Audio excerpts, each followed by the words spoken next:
Hi అండి. అందరూ ఎలా ఉన్నారు? బాగున్నారా? ఈరోజైతే కొత్తిమీర టమోటా పచ్చడి అండి. చాలా సింపుల్‌గా టేస్టీగా చేసేసుకుందాం. దీనికోసం అయితే ప్యాన్ పెట్టుకొని ఒక 2 స్పూన్స్ ఆయిల్ వేసుకోవాలండి. ఆయిల్ వేడెక్కాక ఒక గుప్పెడు అంటే గుప్పెడు వేరుశనగ గుళ్ళు వేసుకోవాలి. ఎన్నో కాదు, గుప్పెడు వేసుకుంటే సరిపోతుంది. కొన్ని పచ్చిమిర్చి, ఎంతో కాదండి, కొన్ని మెంతులు వేసుకోవాలి. టేస్ట్ బాగుంటుంది పచ్చడి.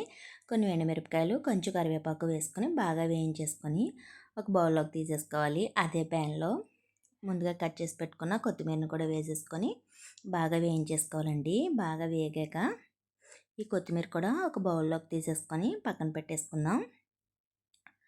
అదే ప్యాన్లో ఇంకొక స్పూను ఆయిల్ వేసుకొని టమాటో ముక్కలు కూడా వేసుకోవాలండి. ఈ టమాటాలు బాగా గుజ్జుగా అయ్యేంత వరకు బాగా వేయించేసుకోవాలి. వాటర్ అంతా ఇంకిపోతాయి.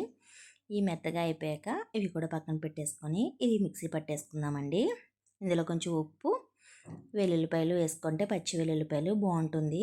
వేసేసుకొని మిక్సీ పట్టేసుకోవాలి. టమాటా ముక్కలు కూడా వేసుకొని మిక్సీ పట్టేసుకుంటే చట్నీ రెడీ అండి. పప్పు కోసం అయితే ఆయిల్ వేసుకొని పచ్చెనపప్పు, మినపప్పు, ఆవాలు, జీలకర్ర, కరివేపాకు, ఎండుమిర్చి వేసుకొని ఫ్రై చేసేసుకొని బాగా ఫ్రై అవ్వాలండి.